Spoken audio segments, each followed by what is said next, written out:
Hey, welcome to Tutorial Lore.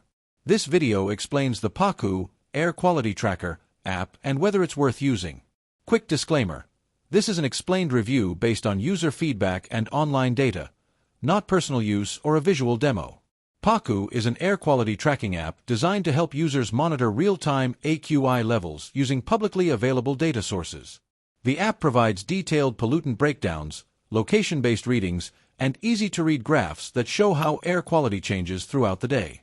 It's available on iOS and is especially popular for its clean interface and quick loading performance.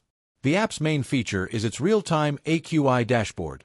You can check current air conditions, view pollutant-specific data like PM2.5 and PM10, and compare readings across different areas.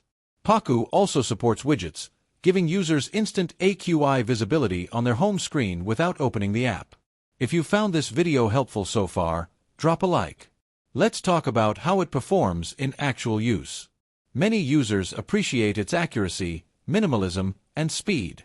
The app pulls data from trusted public AQI networks and displays it in a simple, user-friendly format ideal for daily air quality checkups.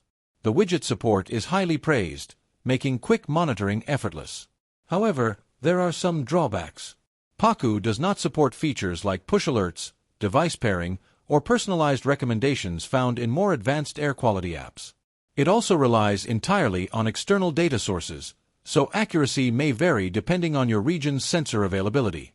Additionally, users looking for advanced analytics or historical trends may find the app too basic. In summary, the Paku app may be worth using if you want a clean, fast, and accurate air quality tracker for everyday use. However, if you need advanced features like notifications, device integration, or deeper analytics, it might feel limited compared to more comprehensive air monitoring apps. This is not a commercial or paid promotion, but an informational video. For inquiries, contact the email address stated in the description.